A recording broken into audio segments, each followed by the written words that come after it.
we recorded yesterday's newscast and then immediately started messaging each other. We did, because there were then suggestions and rumour and hint and speculation and things that are tricky for journalists, that often when there is a very important story that appears to have happened, you then have a period of what you might call howl round before you can actually say this is true.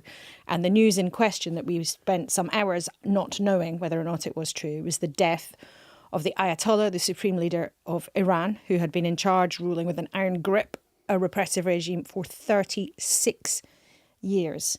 And it wasn't actually until quite late in the day that Donald Trump was the one really to confirm to the world publicly that, yes, indeed, as a result of Israeli and American strikes, Ayatollah Khamenei was dead. Yes, at 9:40 p.m. he posted, "One of the most evil people in history is dead. This is not only justice for the people of Iran, but for all great Americans and those people from many countries throughout the world that have been killed or mutilated by Khamenei and his gang of bloodthirsty thugs." It's a huge moment, and I know we probably overuse that phrase, but this really is a momentous time because it puts in future who will run Iran. Not just hugely important, most of all, of course, for the people of Iran who have been repressed for decades. Just weeks ago, thousands of people killed by their own government for protesting in the streets. But also this is a country of 90 million people, slap bang in the middle of a neighbourhood that is a very volatile and dangerous part of the world, with Iraq, Iran, Afghanistan, Turkey, all these countries bunched around the Middle East near Israel, where a part of the world that can, whatever happens there, can send shockwaves around everyone else. So the future of Iran matters here at home because of the oil price, also because of threats here to us from the Iranian government. So there's a huge amount to talk about on today's episode of Newscast, and we'll be joined by the BBC's international editor, Jeremy Bowen.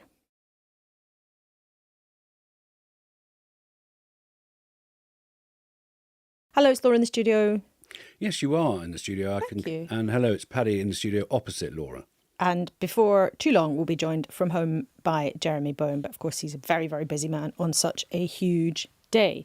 So what do we know and what do we not know? So we think how this happened, an incredible coordinated attack, a wave of attacks by America and Israel across Iran, but with what appears to have been incredible intelligence about where Iran's leadership was. And we think that the leader, Ayatollah Khamenei, was actually killed in his office, in his compound, along with other close members of his team, and we also think some of his own family. What we also know is that this is a weekend of history unfolding. This is the assassination of a foreign leader by the United States and Israel. This is the biggest moment since the Iranian Revolution in 1979. Ayatollah Khamenei was part of that revolution, took over himself just a sort of decade later or so, didn't he? Mm-hmm. And has been there, as you reminded us, in charge of a ruthless regime for nearly 40 years, pledged to the destruction of Israel. What we also know is that there have been Iranians out in the streets celebrating. Almost as soon as suggestions of this news started to swirl around, people went out onto the streets celebrating, cheering. Some women pictured taking with no headscarves. Of course, women have been beaten in Iran for refusing to cover their hair in recent years. There have, though, also been signs of other demonstrations of people who are supportive of the regime. Now, we're not allowed to report independently in Iran, but we should say it is impossible for us really to know what the relative scale of celebration is compared to the relative scale of mourning. However, I was thinking this morning, as I was getting up very early, of what Lise Doucette, who's been there recently, said to us is her feeling was being in Iran, this was a country that was now crying out for change, and it had moved much more in that direction of people wanting to see an end to the regime, in her view, than it had been previously in her years of reporting there. Yeah, it's a great point. So we on this podcast are not going to call the crowds. We're not going to say what's bigger, but we can say that the United States president has directly urged Iranians to take this moment. He says it's their greatest moment in years. And that takes us to what we don't know. Is we don't know what's next. We do not know whether there will be enough of a strength of feeling or enough courage or resources for people in Iran to do that, to rise up to overthrow the regime. We don't know how strong the remnants of the regime are. We know they've appointed somebody else now to take over, we think on an interim basis.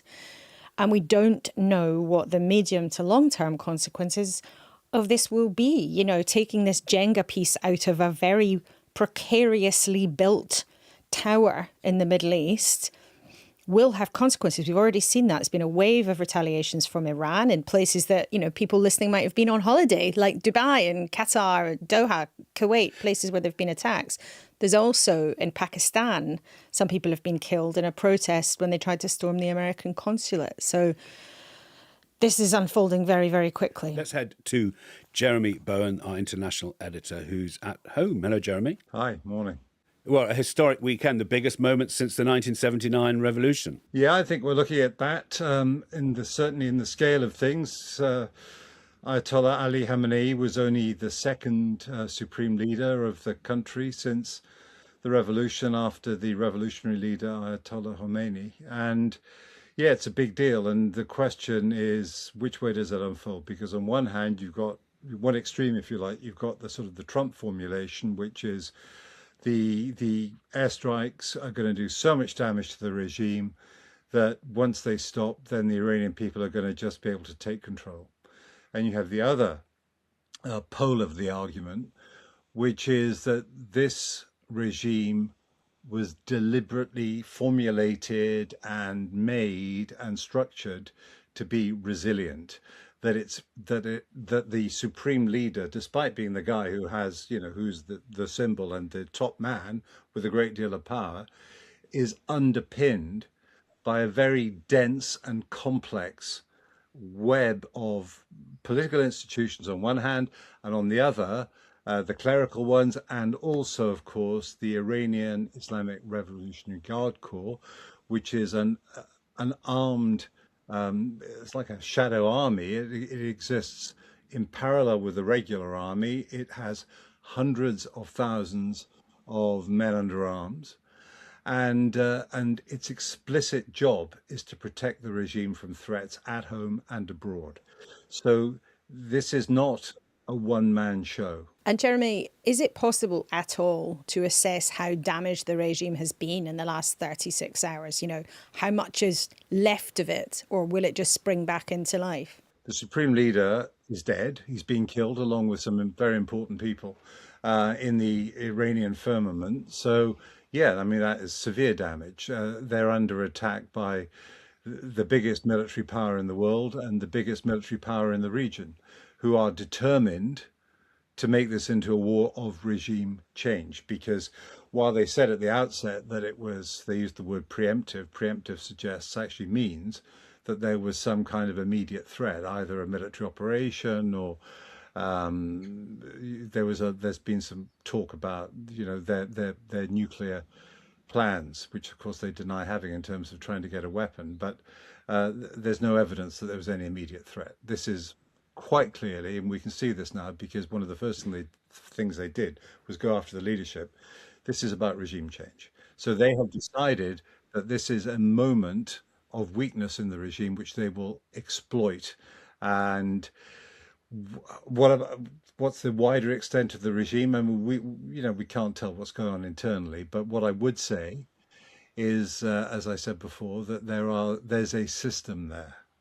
It's not like Khamenei was the leader of an armed group, an armed movement, even like Hezbollah in Lebanon or like Hamas in Gaza. It's not even that it was a one-man show run by a family like Assad's Syria, Gaddafi's Libya. This is a system in a very big country, 3 times almost the size of Iraq, more than 90 million people. And there are people there, and we don't know the exact numbers, of course, who actually believe in this stuff, who believe in the regime, believe in the Islamic system, and who believe that the West is out to get them. Can I ask you just to summarize the celebration, the people who are cheering? So if we start with Israel and go to the United States, they would consider this a foreign policy success on a massive scale. Iran has pledged the destruction of Israel, and they've taken out the supreme leader. Donald Trump, weeks ago, seized the president of Venezuela, put him in handcuffs. Now he's carried out the assassination of the leader of Iran. So who's celebrating this as an achievement of a historic scale, Jeremy? Well, clearly the people who are against the regime are delighted. the leader of the regime is dead. I mean, they must be. There were thousands of people, tens of thousands of people demonstrating against him in January and demonstrating against the system, and they were, I mean, that series of demonstrations was crushed by the use of force. So my instinct is that a regime which, as well as these complex political institutions I was talking about, has loyal followers who are prepared to go out on the streets in numbers and kill thousands, possibly tens of thousands of their fellow citizens just for showing dissent. I mean, that is a very ruthless regime, a regime based on survival, and a regime which is going to do everything it can to keep on going. In terms of, who's winning, I think it's way too early to say that. Yes, of course, when it comes to a military fight, the Americans and the Israelis are way stronger than Iran, but Iran is firing off in all directions. It is trying to sow a lot of chaos and retribution in the area as well. And for those who think, oh yeah, it's all over. I mean, do you remember George W. Bush landing on an aircraft carrier, not after the invasion of Iraq, and with a massive banner saying "Mission accomplished"? I do. Do you remember all those people who thought that Egypt, after the removal of Mubarak in 2011, would turn into something, and I'm not exaggerating now, but some of the reports were saying it, would virtually become Sweden after that? Well, I mean, what happened in Egypt, I think, is quite salutary, insofar as the revolutionaries who actually did the demonstrations, which forced the military to tell Mubarak to go, and the military was one of its people. The military did that to preserve its own power. When it came to an election, the people who had opposed and risen up were so disorganized that they couldn't even agree. They couldn't even get a candidate to the final stage of the election. In the end, the election came down to the military candidate versus the Muslim Brother candidate. The Muslim Brotherhood guy won. He was then removed by the military in a coup. And now the leader of Egypt is way more repressive, President Sisi, than President Mubarak ever was. So I would be super cautious about making predictions about, the way this is going to go now. So there's a whole kaleidoscope of possible consequences, possible dangerous unintended consequences. But let's just stick then with the notion of what Iranian people might or might not be willing to do in the coming days. President Trump has urged them to rise up, saying this is your best chance to take your country back. It's very unclear who that might be. But we spoke this morning to the chief of staff of a man called Reza Pahlavi, who's the son of the Shah, who was deposed in the 70s. Now, there are some people in Iran who chant his name at protests and demonstrations. There is some building up of support around him. But it's not at all clear that he would in any way, shape or form be a candidate that could do it, has the means to do it, the resources to do it, or the support to do it. And what I put to his chief of staff, that there are some people, of course, who would look at and think, well, the answer to this is not a return to someone from the old monarchy. Well, first of all, I think it's important to clarify, especially when we're talking in the United Kingdom and especially when speaking on the BBC, that there's no contradiction between monarchy and democracy. In fact, you're sitting in a constitutional monarchy, or one of the most democratic countries in the world. In fact, the BBC operates based off of a royal charter granted by the monarch. So what the prince is offering is a process to democracy. It's a pathway to that future in which the Iranian people will be able to choose. Do they want a constitutional monarchy like in the UK, or do they want a republic like in France? So the prince has been very clear. The Iranian people very well know his platform. That's why they support him in the millions. So whether they choose to vote for a monarchy or republic, that'll be their choice, their sovereign right. What he's fighting to do is to deliver to them, once again, their sovereign right to make that choice, a choice that has been taken from them for 47 years. And true democracy means putting all the options on the table, not taking any options off of the table. It just seems, Jeremy, like that kind of choice is miles off. No, it's stratospheric distances away. I mean, how does this process work? One thing, the invasion of Iraq in 2003 and the removal of Saddam Hussein had catastrophic consequences, and I use the word advisedly, catastrophe. Hundreds of thousands of people were killed in the years that followed. There was a disastrous civil war. The jihadist movements that culminated in ISIS, Islamic State, were incubated in that period, and they are still a massive issue now. All those years later, the Middle East is still trying to absorb the consequences of all of that. So Trump is not saying he's going to send troops in here. He seems to think that the largely unarmed Iranian people will somehow be able, by sheer weight of numbers, to overthrow the regime. Well, maybe they will. Maybe they will be able to do that. But, I kind of doubt it, because the record of all these things is that when it comes to a confrontation between a regime that wants to stay in place, which is heavily armed and very ruthless, and largely unarmed demonstrators, there's only going to be one winner. So there has to be a process of what happens when the airstrikes end, and they will end, of course, and what happens then? I mean, neither Trump nor Netanyahu have actually shared their plans with us. That possibly could be because on the Trump side, they haven't got a plan. And on the Israeli side, Netanyahu for many years has wanted to do this, and he's always known he had to do it with the Americans. Previous American presidents wouldn't do it, but Trump has. In terms, though, just of the immediate effects of the Ayatollah having been killed, though, because the consequences are so unknowable in a second. The long-term consequences are so unknowable. But the effect of the Ayatollah being removed, being assassinated, in and of itself is so profound. When we had Rana Ramanpur, who used to be a BBC Persia journalist, who's had an Iranian journalist with us on the programme, and Paddy, it was so moving. I said to her, what did you think when you heard? And she woke her children up when she heard the news to say the dictator is dead. We might now one day be able to go home. In and of itself, as you were saying in the beginning, this event is something absolutely profound and momentous, isn't it? I was just going to say, no, it's seismic. There's absolutely no doubt about that. But the whole thing about seismic events is you don't quite know what the consequences are going to be. I mean, don't forget that people still talk in Iran about the coup in 1953 that removed the then leader, the then prime minister, which was the coup orchestrated by MI6 and the CIA, is still an issue in terms of relations and trust with the West. And that's more than 70 years ago now. I've visited the archive and looked at the papers for the planning of that coup to overthrow Mossadegh. Then the Shah came in, backed by the West. Then the Shah was ditched. And I went to protesters in London, rival rallies, who said, guess what? We don't want monarchs and we don't want mullahs.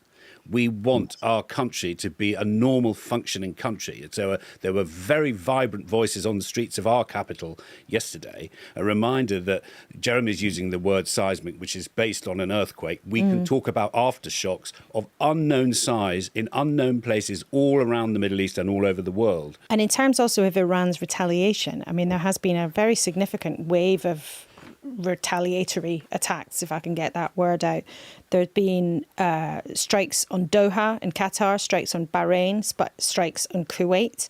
The Iranians say they've been targeting places where there are American bases, but there've been impacts on even hotels in Dubai. We know there's British tourists who've been caught up in some of these attacks, and the casualties at this stage, we should say, because we haven't mentioned this yet, we think there are a couple of hundred Iranians or so. The Red Crescent has said around 200 Iranians have been killed. There has been one death so far reported as we record at 11 o'clock on Sunday morning on the Israeli side. But there are visible consequences of Israel and America's strikes.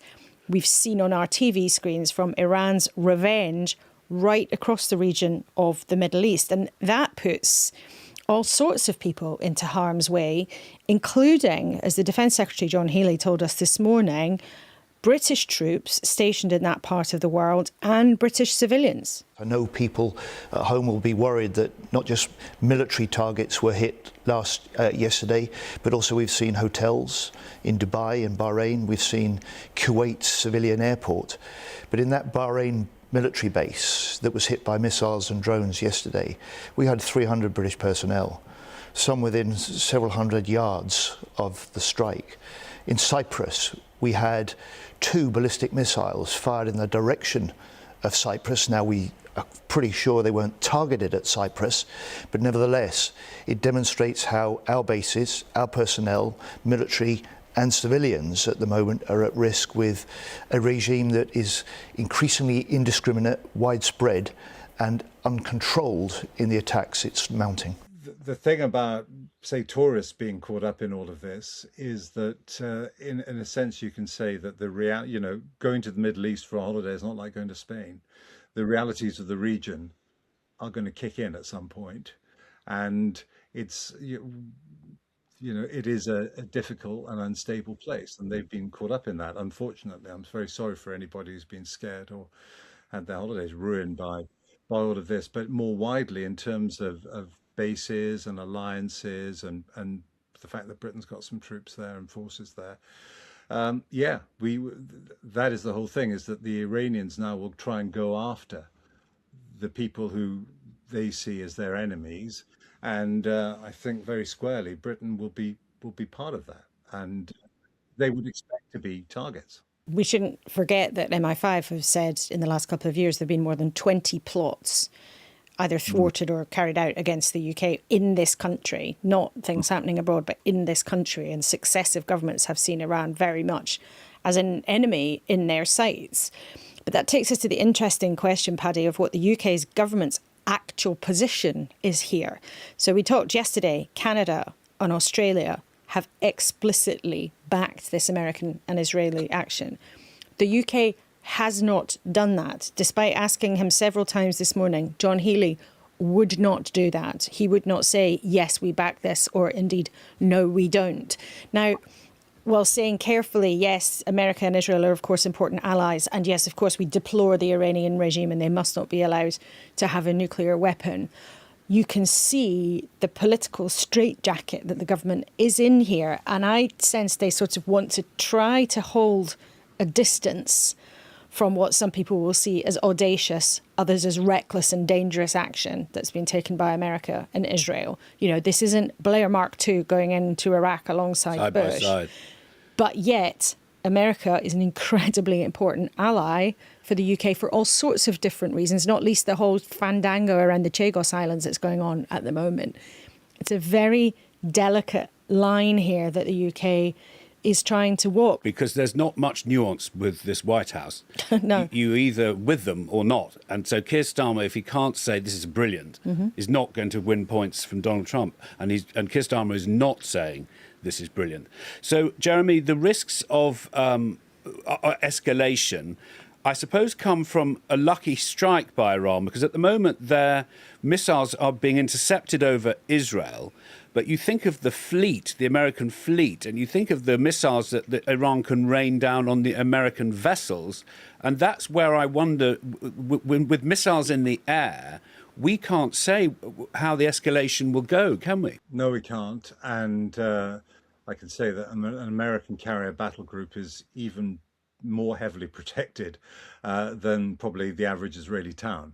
So I think they can defend themselves. But yes, there is a school of thought that says that carriers are very vulnerable to drones. Whether or not the Iranians have got that kind of capacity is another matter. No, I mean, the thing is, we're in a whole new world now. I mean, that's the thing. And the Middle East is a really turbulent area. It's volatile, and it has a long record as well of exporting its problems abroad. Sometimes in terms of violence. You're talking about MI5 unmasking various plots by the Iranians. You know, the Iranian regime is absolutely casual and directed about the use of force and intimidation. They've done things as well to our own, valiant colleagues at BBC Persian, who have come under terrible pressure. So there are lots of different ways in which this could escalate. There's no question about that. And there's the point is that this is a very turbulent region, and it's been given a great big stir, a very, very big stir by what's going on. So I think it would be unwise to make predictions about the way that it will go, except to say, yeah, there's one option that Trump lays out, which is they give the regime a real pasting, they kill the leadership, and then the Iranian people somehow take over. But next to that, there's a whole range of other options, which are way more difficult. So there have been celebrations of this killing in Israel, but we heard from the BBC's Anna Foster, who's there, that because of the warnings of missiles, the streets are very empty where she's been. And here's a little postcard she's sent Newscast. I just wanted to take a moment to show you what it's like here in Tel Aviv this morning at what should be the peak of the rush hour on the first day of the working week. And look how quiet the roads are. You can see only the occasional car out. There are no people. There's no school, there's no work today. A lot of those things have been cancelled, places that people would normally be going to this morning.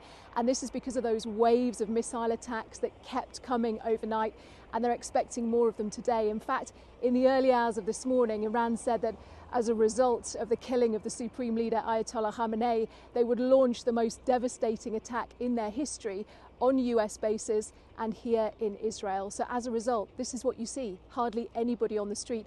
If you are out, you need to know where a shelter is, and I've already checked. I know that there's one about 2 streets away over there, and I know there's one in this direction as well. But this is what you will see now. They're watching what's happening in Iran. People tell me that they're feeling safer as a result of that action, safer in the long term because they feel that the threat from Iran has been neutralized, that threat that has always existed towards Israel from Iran. But they are now concerned about what might happen next, about what this military action might bring here to Israel. And that is why you see the streets, the roads today are so very quiet. People are waiting to see what's going to happen next. Eerie to see and hear those empty streets with people seeming to hold their breath, really. But I wondered, though, Jeremy, if you could just in your final moments just look at this from the Israeli government perspective. They had Hamas attack them on October the 7th. Hamas was a proxy of Iran, as was Hezbollah. Have some of the major foreign policy objectives of Benjamin Netanyahu been achieved? I think the attacks on the 7th of October were way more complex than an order coming through from Tehran. Hamas received lots of money and support, but they had many, many of their own reasons for doing those attacks, first of all. And I think as well, there's something similar applied to the Lebanese side of things. You know, there are multi-causal reasons for all of this happening. But no, this is a great time for Netanyahu and for the Israeli government in terms of their objectives, because in the last couple of years, they've done massive damage to their most obdurate enemies, massive damage to all of them. And for people who have argued over the years, there's no military solution in the Middle East. Actually, their view is, yeah, there is a military solution. That is being absolutely as strong and tough as you need to be. Make sure you've got a really strong ally, the United States, behind you, and then you can make your people safer. I mean, that is the argument that Netanyahu will use very strongly in his own set of elections, general elections, which are going to come up later in the year, no later than October. And so this will be, believe you me, this will be very much in his election literature when it's published and in his adverts. And then if we think on the other side of those different alliances, which, Paddy, we've come back to this so many times. I always think of the former head of NATO told us when he was stepping down from NATO, Jens Stoltenberg, that there is this axis of authoritarian allies, Russia, North Korea, China and Iran, to use his phrases. And some of this it's such a sort of connected chain, isn't it? If we think this is just about the Middle East, this is a chain of alliances around the world, all vying for influence, all prepared to act in ways which their rivals might find appalling or audacious. And we live in such a connected world now. I mean, it seems completely obtuse to say it, but this is not just about the streets of Tehran. It's not just about what happens within Iran's borders, not just about what's happening in the Israeli government or in the White House or even in number 10 Downing Street. It's about all of them and all of us. And I think that's why it's so helpful, Jeremy, to have had you with us this morning to talk us through some of those unknowable consequences and what's at stake.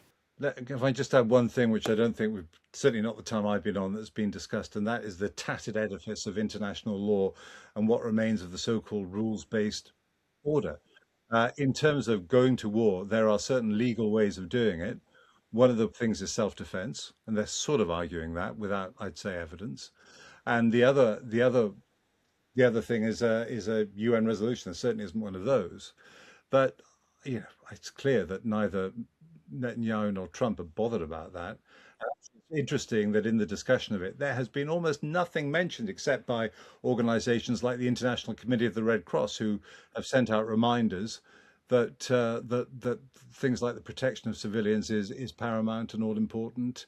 And the point is, though, what we're seeing now is two very potent military powers going to war against their enemy and deciding that this is just a really useful and opportune moment, and they would be mugs if they didn't take the chance. And as for the right way, if you think that actually the better way to do things is to have some rules in the world, I think they're saying you're so mistaken about that.